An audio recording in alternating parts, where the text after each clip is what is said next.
Hello and welcome to Flooring Models Kit Review time. Today we've got Revell's massive latest release. This is the 1/48 scale SR-71 Blackbird. Now I tell you what, if somebody had said to me you're going to find a new tool one of these kits coming out over the last year or two, I would have said no, never. Because let's face it, your only other option was the Testers one, which wasn't pretty, let's face it, as a kit, but it was very old and probably was cutting edge at the time. But until now we haven't seen one of these monsters.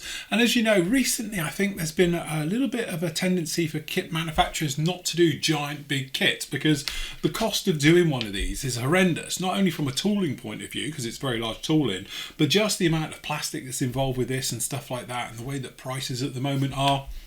It really just pushed the boundaries. So that's why I was incredibly surprised to see this particular aircraft come back.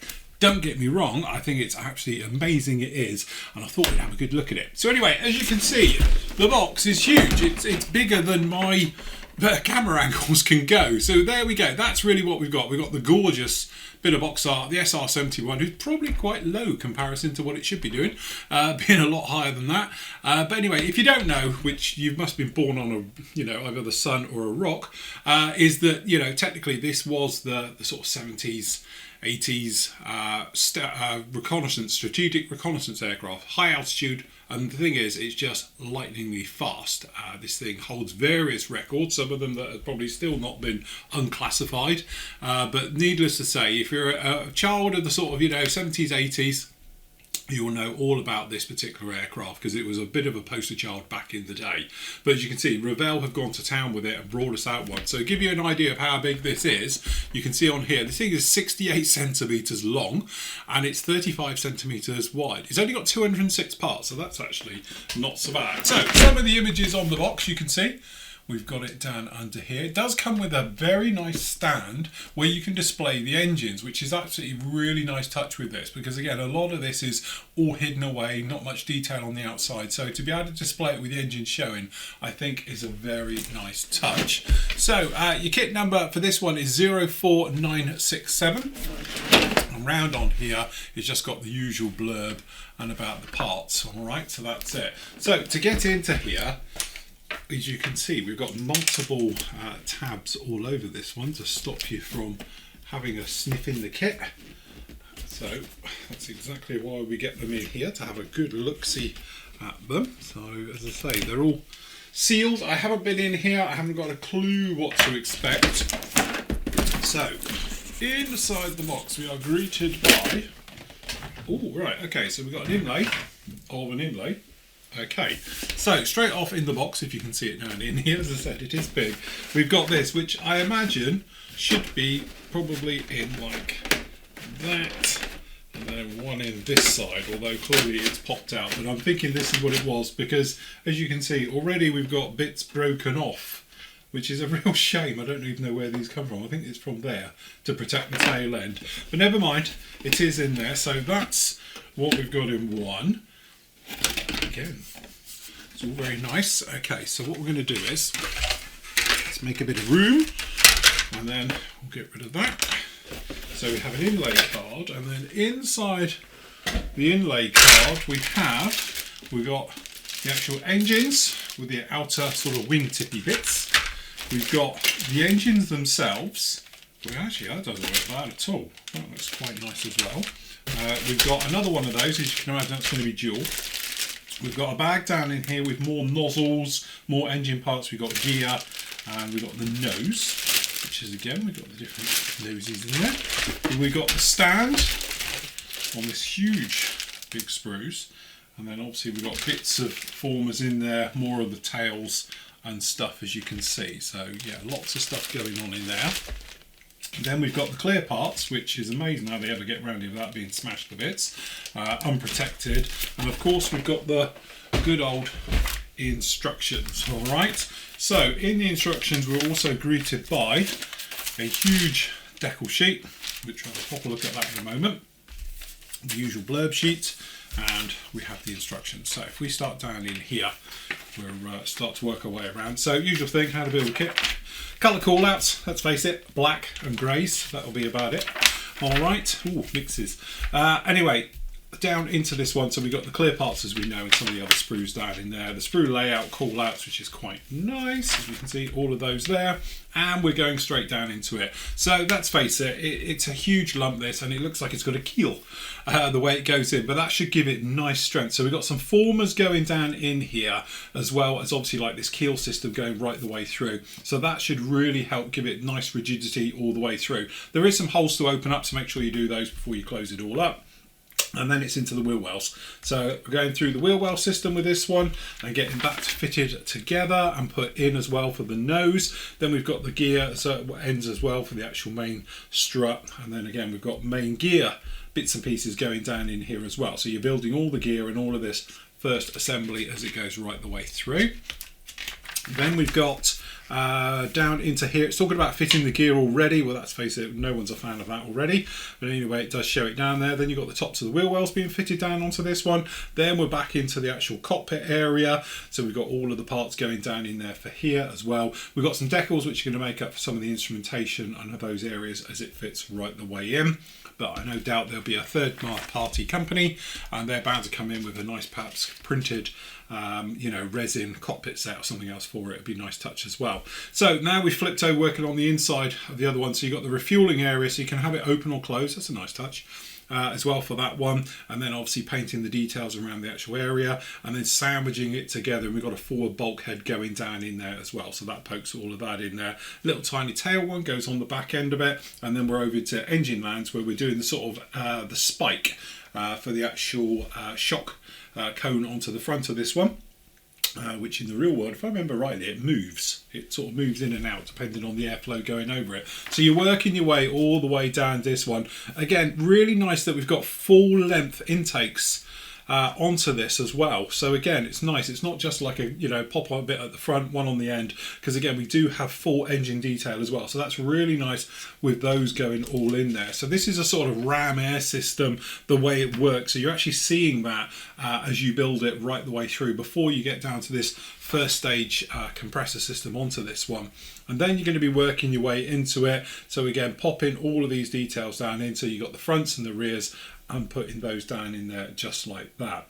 Then obviously you're going to be building this entire area. You've got the lip brand on the front of it, and then you've got the nozzle system coming in the back just like that. So again, it's one of these ones. It doesn't mention about you can put the engine actually in it, so it looks like the engine is supposed to be displayed as a separate item. So if you didn't want to, you didn't have to worry about it.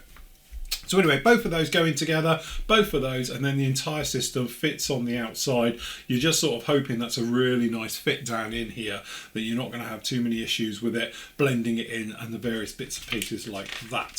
So that's pretty good all the way in there. Then we've obviously got different noses on this one. There is a couple of different types with this as well. So depending on which version you're doing, it's going to have the different nose system going down onto this one. Then obviously I think this is the vertical tails being fitted and done, and then we've actually got, again, it'd be nice if they're sort of posable as well, we've actually got the control surfaces, the sort of flapperons at the back here being fitted down onto that one. Gear, obviously up or down positions. If you're doing it all up, then so forth and so on. If you're doing it sort of in flight all the way through, or you're going to have a bit of a hybrid of both. But anyway, that's described all the way down in these, putting all the doors on, all the actuators and everything else, which looks pretty straightforward. Glasswork being fitted onto the front one of this. There's a couple of pitos and sensors being fitted down into there. The actual probe for the front end being fitted down there. Canopy open or closed, fair enough. That pretty much completes your build. Then we flip over, so we're going into the actual engine section. One thing I have noticed, because obviously we did the Razor Crest yesterday, that when we did the Razor Crest, it had this thing all the way through where it showed you the different colours and in here. So it's no longer is it just J, K and all the rest of it. You can see the sort of colours you're going for on here at a glance instead of having to remember what's I, can't remember, what's L. So now you can actually see. So it's nice to have these full colour little diagrams. Anyway, right the way through, so we've got a mixture of painting and decals down in here to make up the actual engine itself. So again, you're going to be going right the way through here, adding the plumbing, all the various items onto this one. And then you've got the stand for this, you see. So once it's all painted and done, you can have it displayed down actually on your model, and then again with this on top. Do I like this? Yes, I do actually. I think that's a really, really nice touch. It's a thing where it would have been perhaps nice if you could have the engines inside, but because it's here, I don't think it'd be a million miles away to think that you couldn't put the engine in, and then if you haven't seen the photos of it, these outer areas actually hinge upwards to expose the engine for it to be in maintenance. So I think you could do that. Anyway, everyone's nightmare is decals on black, and you can see there is quite a few of them. So it's walkways, markings and stencil data being put all the way over this. So that's just going to be fun. The only thing I can recommend is gloss it before you do the decals, and then take it back afterwards with oils and weathering and satin coats and matte coats, things like that, all the way through, because there is a lot of curves on this thing, and as you can see, an awful lot of decals going to be going down onto it. Different versions, different things down in here for your markings. So you've got the standard sort of white crossed one underneath, then we've got other versions of them, as you can see, just down in here, and with the all black ones as well. We've got the skunk work ones just down in here as well, depending on which versions you want to do, and we've got the nice one with the red markings on the back as well. So again, really, really nice. So this is the last flight of Det 2, Edwards Air Force, in 1997. So again, really nice. Actually, that doesn't look bad at all. It doesn't look like it's overcomplicated. It looks quite straightforward build onto this one. And you can probably see with this area down in here with a proper photo of it done, it does look very impressive. And it's really nice to see those engines underneath. So, decal sheet, you can see it's quite a large decal sheet. And then if we just move over down to the close-ups, you can see actually not too bad at all. They look a little bit matte, but that's what we were saying. You're going to have to, I think, gloss these to get them down. Gorgeous different markings down in here with Skunkworks logos, US Air Force.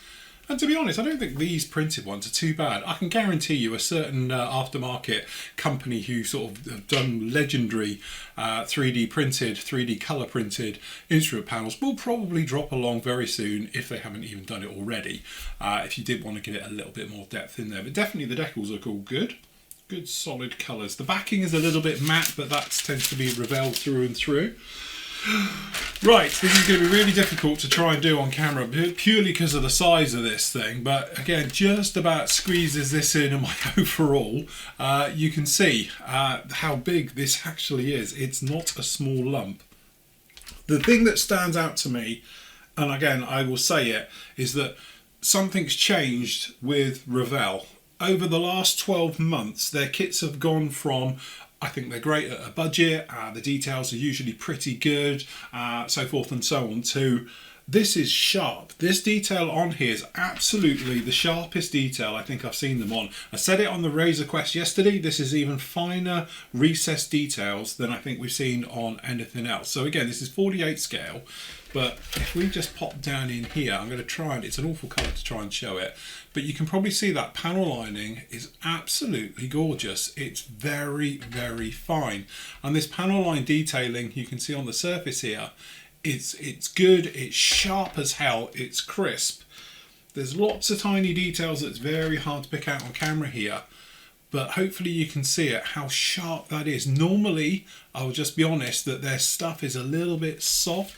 We've got a little bit of flashing and bits and pieces down here at the back, but this is actually from where that piece came off. It's not on the part, but we got no sink marks down on this. This is the tail section for the underside, and again, I'm just trying to get the details in. Hopefully you can see those. That's really very, very nice. Very sharp. And then down in here under this area for the cameras and the bits and pieces, I think it's actually very, very nice indeed. It's good, sharp. There we go. That's the angle we're looking for. Look how crisp that is. No problem. Now, I know a lot has been said, especially on our forum, Flooring Models Forum, about there's no riveting detail on this. Again, the great thing about this, and this is why I didn't really chirp up and comment about it in the forum, is that, let's face it, this has got to be the easiest thing ever to re-rivet in your life. A riveting wheel and all the rest of it, you can whip around this in 10 minutes. It's nice, it's flat, it's very straightforward, it's straight lines. What's not to love about it? So I think you could easily re-rivet this particular kit, even before you put it together, and then just do a little bit of clean-up work afterwards. I don't think you know, this is one of those areas that if you put riveting into this and do it for that, for the size of this kit, you're going to be looking at well over 100 quid for it if you used to put it in. So I actually are going to stand by Revell's decision not to go that far with it, because one, I don't think it necessarily needs it, because you can pop it in yourself because it's very straightforward, and I think it brings it in at a certain price point. So that's just my little say on this one. On the inside, as you can see, we've got some more great details, no problem. Good, it's clean, the mould is polished. It's a hard plastic as well. I know I harp on about hard plastics and things, but it really is very, very nice. So, in baggage number 2,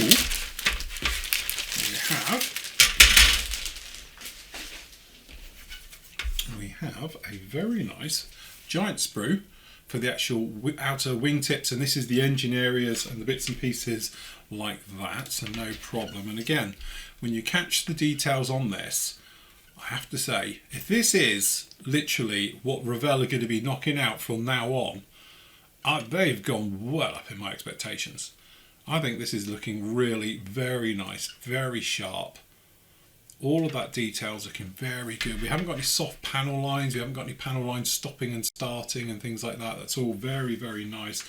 And again, these engine details with these grills on here. I know it's an awful colour to try and show on camera, but they are good. They're good and sharp. Very, very nice indeed. On the inside, again, moulds are all polished and everything else, but you can probably see just down in here how nice all of this is. So actually, do you know what?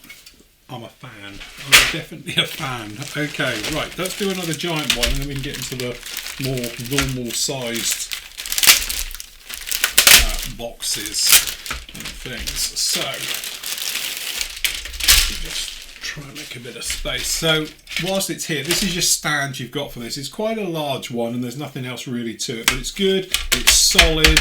Let's face it, you've got something on here which is, how long do we say? 68, so longer than my cutting back by about 10 centimetres.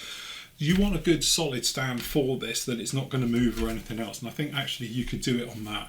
That's actually not too bad at all. We haven't got any ejector pins or anything on the mould. It's got some glossy, you know, mould marks, but they're not going to show through. So actually, that's good. We like that. Okay, so down in here, as we can see, we've got that keel that we were talking about, which is here. And then again, this is where it's really getting good. If you look on here, all the parts are numbered 136, 132. So that's just going to help you with your assembly. But the keel obviously is nothing to see really, it is what it is. But obviously we've got the actual inlet areas. As you can see, all numbered, all done, very nice. And again, really do like it. The instrument panels you can see down in here, it's all raised, so if you can get that decal to bed down on that, I don't think it's going to be a problem at all. Really nice, sharp, clean, crisply moulded. Again, all the parts still numbered. Some more of that titanium triangles down into there. All the parts you can see. So again, down in here, the ejector pins, they're all recessed. None of them are sitting proud. That's very nice indeed. And again, it's good quality, solid moulding. Nice. Okay, so this one over here is a little bit of a funny shape the way it is, but if we just over here, you can see this is the actual formers that work up for the engines. Cockpit tub, you can see it just down in there. So you have got details on the sides. I think they're the inlet rings. And then down on here, I think this is the tails. And the outer sort of flappy aileron things. So again, very nice detail. Nice, sharp, clean and crisp. Okay, this kit's getting better and better. Okay, so new giant bag. Alright, so down in here, if we just, we sort of do them in order. So down in here we've got the different noses, which is fair enough, as you can see. So again, really nice detail. So this is the rear seater, and then his cockpit looks all pretty nice and fine. The different types of nose we were talking about, depending on the version you're doing. So it's nice to see they're included. Blind side's nothing really to see. That's very nice. And then down on here, again, that's all looking very nice indeed. So again, all of those details, that wheel locks, things like that, the wheel well bays, some of the formers right the way through, wheel wells, and this again, as you can see, just the formers and the details, and obviously this is the main gear well, things like that. It's all looking very nice indeed.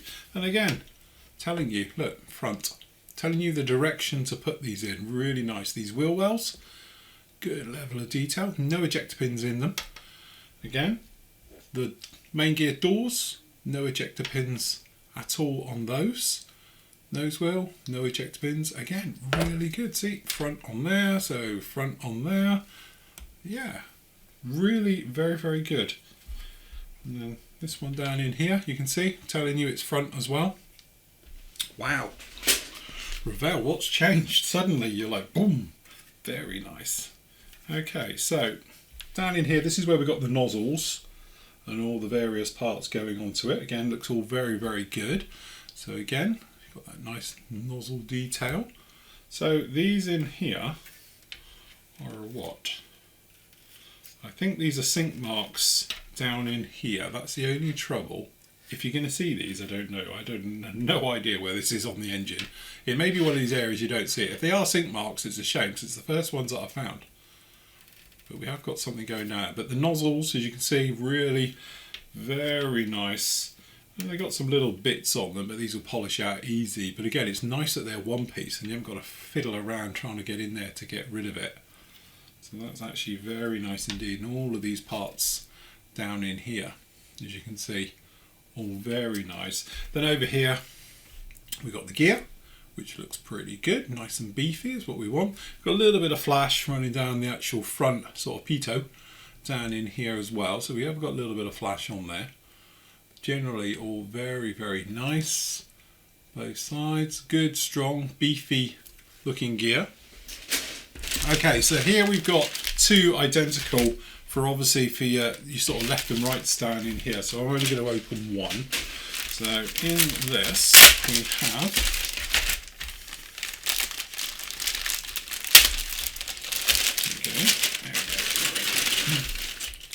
okay, so various parts just down in here. So we've got down in, this is sprue G, but again remember it's duplicated. Got a little bit of something going down in here. I'm hoping that's not a short shot. I'm going to check it against the other one in a minute. It may be it's designed to be like that. Could be a little cutouts, which not sure. We'll have to check it. But nozzle areas, that front shot cone. We've got the seats, which has got moulded in harnesses and various things like that. That's all pretty nice. Again, we don't have any ejector pins in the front end. Obviously, we've got a fan system in here. Rear has, but that's not really a problem. So that looks very nice. Just whilst we're there, I'm just going to look at the other one just to see if it has got the same floor as it's supposed to have it. I'm hoping we can do this without having to go into both, but hey ho. I would just like to know if this is a floor or not. So yeah, no, that's a small short shot that I've got just here. If you compare it to the other one, you can see it's absolutely fine. I don't think it's going to affect anything. That was purely for my looking at rather than anything else. So yeah, generally really nice. We've got the wheels. They're not weight on wheels or anything else like that, but they are done. They are split two-piece ones. But again, we've got all the fans and the things. Nice detail. We've got the actual burner ring on the back, things like that. As I say, seats and stuff. That's all very nice indeed. And then down in here, because let's face it, there's going to be lots of it. Because obviously you've got the ones. The thing to remember, this engine business has duplicates of, because you've got, this is engine standalone, and obviously you need the fans and the various bits to make up the nozzles on the actual jet as well. So again, this is what this one's all about, and as you can see, very nice indeed. And then the actual engine. And again, that's really nice detail. We've got all the plumbing in the bits and pieces. I've been lucky enough obviously to see the one at Duxford for many years, and I always sort of in awe of those engines that are on there. I think they've actually got a rope around it, but in the day you could literally go up and touch it and all the rest of it. And again, they are huge, great big engines. So if you need your references, pop all over to Duxford and have a look at their SR-71 Blackbird in the main hangar. And obviously it's sat there with the engine out as well, so you can take lots of detailed reference photos. And again, nothing really on the inside, as you can see. This is your stand here for actually mounting it up and all the rest of it, so that's really nice. Okay, last up is the clear parts, which, to be honest, is a little bit disappointing that they're not packaged in a protective way. Let's just grab our knife again, because we want to have a nice look in here. So again, clear parts are beautifully clear. Look how clear that is. That's fantastic. Really nice. Front, again, this will be a test because that's an awkward shape and a half to try and do. Looks pretty darn good. That's very nice indeed. And we've got the rear. Again, really nice clear canopy, just like that. There you have it. This is a classic example of why I like getting a review and looking at it myself, because I've heard people complain, moan about, say it's lacking in detail, saying it's this, that and the other. I'm sure they just missed the big thing here. This is Revell bringing out a really large, quite a complicated kit, I should think, to try and mould with all these curves over it and all the rest of it, and actually nailed it. Not only have they gone up in my expectations literally about the panel lining, because, you know, let's face it, you don't have to go too much back to be finding where it just fade out, or it's wonky, or it just be badly moulded or something else like that. You know, you'd have huge sink marks all over the kit, and it was part of dealing with Revell because it's a little bit cheaper perhaps than it would be if it had been done by, you know, another company, so to speak. So you had to get the filler out, you had to work at it. But you know, I've just been building, to be honest, quite a lot of older school Revell, not massively old Revell, over the last few months, and this kit is a light year ahead. The detail, everything that's gone into this, the thought process, the stand, the engines coming out of it, actually I think this is a really, really nice kit. Okay, yes, obviously the real thing is covered in a million rivets and all the rest of it like that, but at the end of the day, get a riveting wheel and off you go. It's not going to be a massive job. It must be one of the easiest things to ever re-rivet because it's just gentle curves or flat, so that makes it very, very straightforward. Apart from that, I think it's a really good kit. Very, very nice. And again, money wise, it's around about 80 quid. But you have got something that is bordering almost on 2 foot long.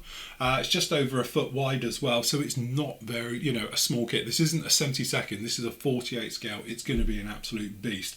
Always going to be fun doing the black work, and to be honest, 2 colours I love working with is black overall. Look at my X15, love doing that one, but also is obviously in things like metal finishes and stuff. So again, this is an aircraft where, you know, working with blacks, you can do a lot with it, you get a lot of tonal variation down into it, or you could just do it factory fresh if you wanted to. It would be up to you with there. But actually, I do think overall that is a really, really good kit by Revell. And again, it's nice to see them stepping forward and getting better instead of just plateauing that we've seen with many kits of late. Anyway, that is the fantastic Revell 148 scale SR-71 Blackbird.